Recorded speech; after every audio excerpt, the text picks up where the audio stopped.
On this episode of Tales of the Unsolved, we're going inside the horrific Oklahoma Girl Scout murders that still remain unsolved to this day.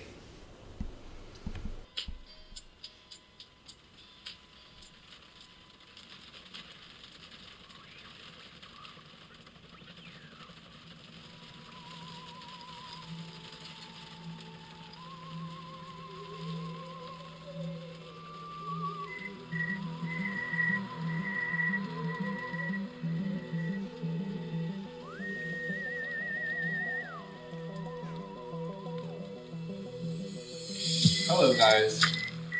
This is Jesus Torres, your host, and on this episode, we are going to be talking about an unsolved murder, which it's kind of strange because it's solved slash unsolved, and this horrific murder happened here in Oklahoma, where I'm from. Camp Scott murder summer camp. I don't know if many of y'all have heard of it, but I'm here to tell you mostly all about it. So it took place in 1977. It was a shocking triple homicide at the Oklahoma Girl Scout Camp Scott. Lori Farmer, Michelle Gibbs, and Doris Milner, between the ages of 8 and 10, they were raped and strangled to death. The bodies were found a little before dawn on Monday, date June 13th of 1977, by one of their counselors. They were just circling around and towards the showers, and it was around 6 a.m. These counselors spotted the 3 sleeping bags that were oddly strewn about 150 feet into the woods. She approached.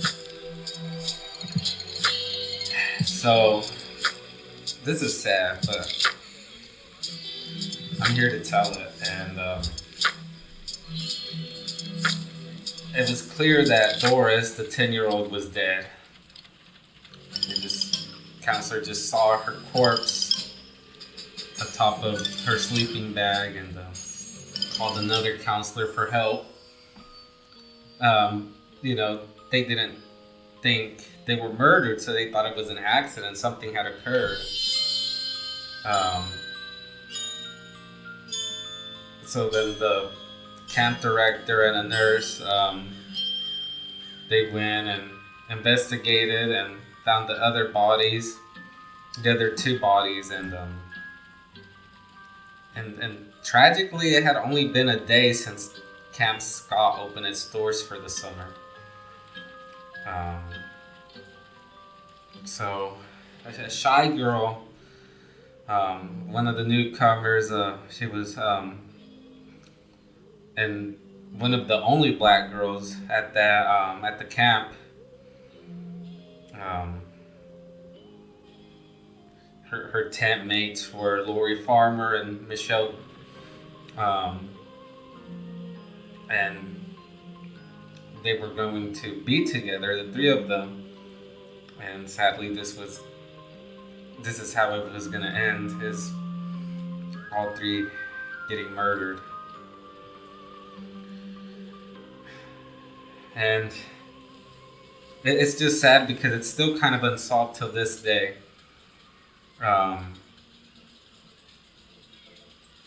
It's in Mays County, with the population of about 30,000. This camp was operated since 1928 by Girl Scouts. 2 miles from the town of Locust Grove and 50 miles from Tulsa's Girl Scout headquarters. Um, Michelle Hoffman had aged out as a camper by 1977 and would spend her 7th summer at Camp Scott as a counselor. She was 15 years old, and she recalled how scary her own first summer was when she spotted Doris Milner in the crowd, one of the only black girls in the camp. She went up to Doris's mother and told her not to worry. This is me quoting Michelle Hoffman. My first year at Camp Scott, I remember going, whoa, because it is so dark in those woods at night. If you've never been camping in a platform tent in the deep woods, it's a little intimidating. After your first time there, you get it. You're just prepared. It's going to be dark. End quote.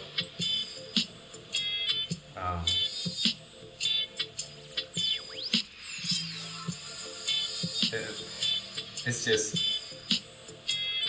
incredible how somebody could even murder just kids, they were just kids, 8, 10 years old.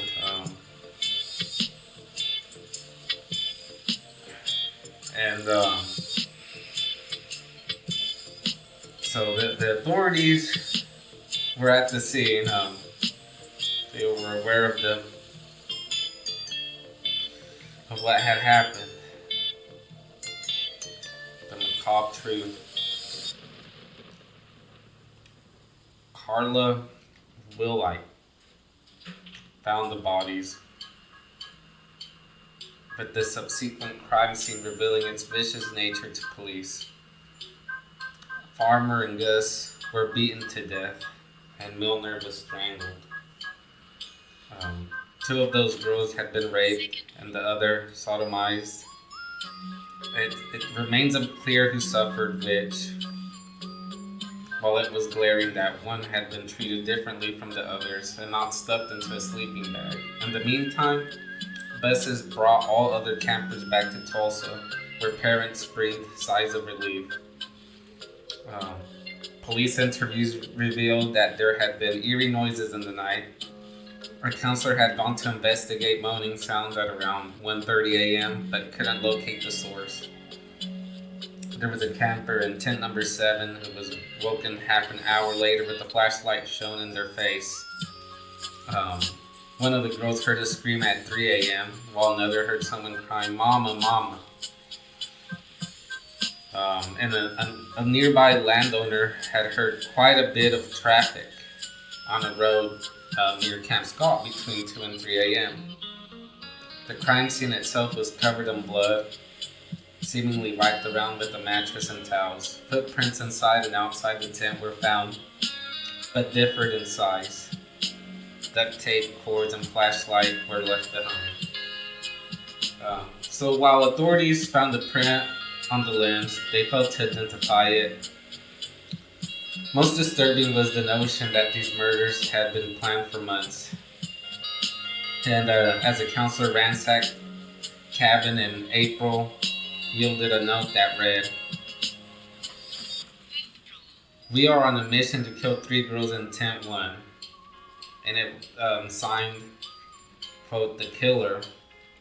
The camp director treated it as a joke, just dismissed it. Probably some pranksters. I don't know.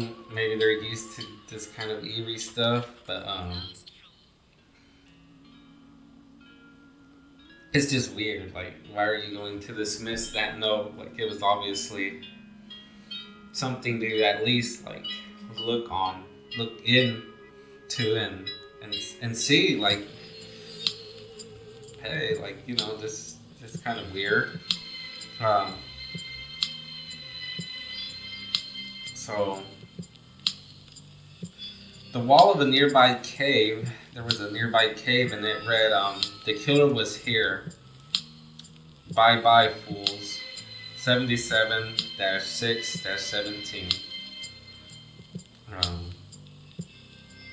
So they got this person, Jean Leroy Hart. He was convicted of rape and kidnapping. He escaped Mays County Jail back in 1973. And the police believed that the local Cherokee community had been sheltering him ever since. So with the help of 40 FBI agents, police tracked him down at a Cherokee cabin on April 6, 1978. Yeah, so this had been the largest and longest manhunt in Oklahoma history. And so while Hart had indeed been hiding among fellow Cherokees, members of the American Indian movement argued Sheriff Weaver had been trying to find a scapegoat among their tribe to pin the murders on. Nonetheless, Hart was transported to Oklahoma State Penitentiary and charged with 3 first-degree murders. I mean, even so, like, this guy had been convicted of rape and kidnapping and was in jail. I mean, who cares? Like, tribe doesn't matter at that.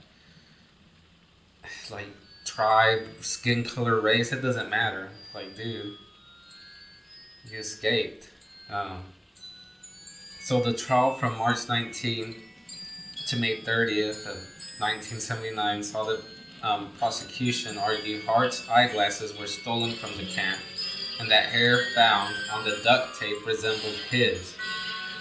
The defense, meanwhile, claimed the glasses had been taken from Hart's previous rape victims, which Hart admitted, and that Weaver planted the rest.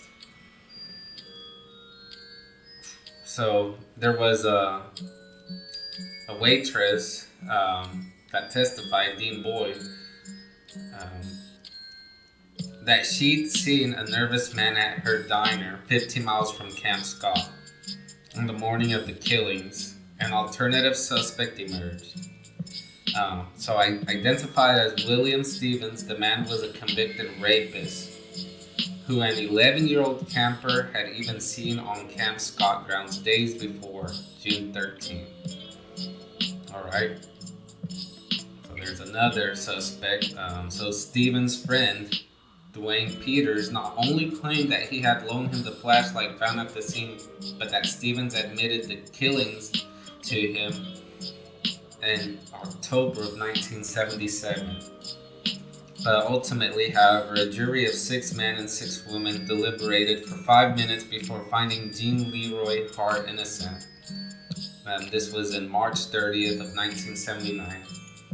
And oddly enough, he died of a heart attack on June 4th, 1979.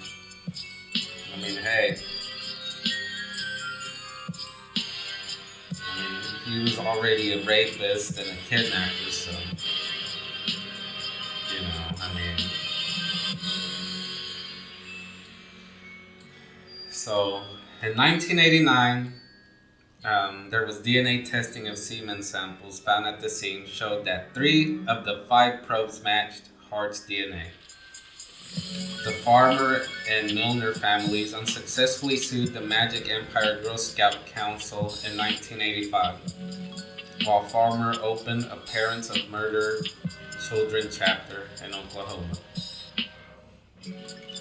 In the end, Camp Scott shuttered its gates and never welcomed anyone again. And it's now part of the pantheon of unsolved murders. The horrid crimes at Camp Scott remain pored over by amateurs hoping to find the truth.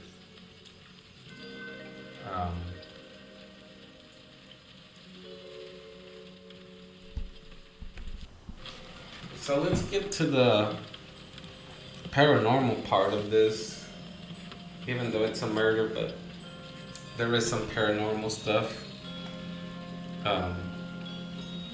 So during the investigation, detectives reported that there were strange events that had occurred. And they discovered that Jean Leroy Hart had been under the counsel of a Native American medicine man during his time of him, hiding. And he even earned the nickname the Sandman for his skills in shape-shifting. So, they believe that he was able to pull off crimes and stay hidden from authorities because of this ability. And before they captured Hart, detectives reported seeing a black dog in the woods, and that it would frequently follow them, then just mysteriously disappear. Many people believe that Hart was the dog. And several people who still have visited the property in recent years, they report seeing a mysterious roaming dog. And it's a black dog. So Camp Scott was sold by the Girl Scouts in the 1980s and is now located on private property.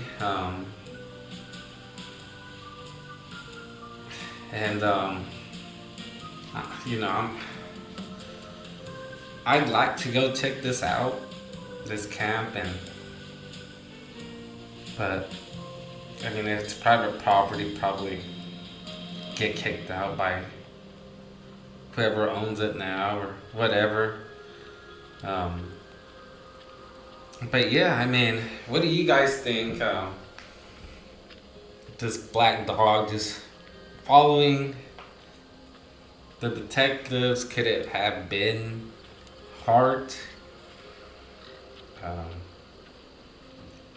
Have any of y'all been to this camp to check it out yourselves? And have y'all seen a black dog? I mean, I'd like to go check this out, but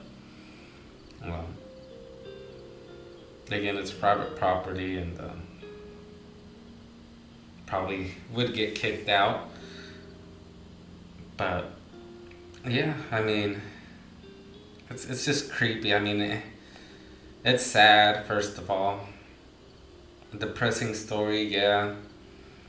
It's unsolved but solved at the same time. It's kind of, kind of there in the limbo of being solved and case closed. It had to have been Hart, but could have been something paranormal also. Who knows? It's just sad. Poor girls. They just would never have imagined none of that to happen to them, and it must be hard. I never went to any type of summer camp, so I don't know how it's like. Never had that experience of being at a Boy Scouts or anything like that.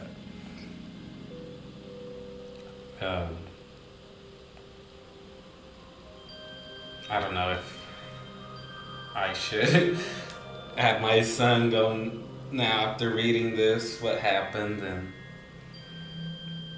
yeah, I mean, I'll have another unsolved murder story soon. After this one, there'll be many more to come.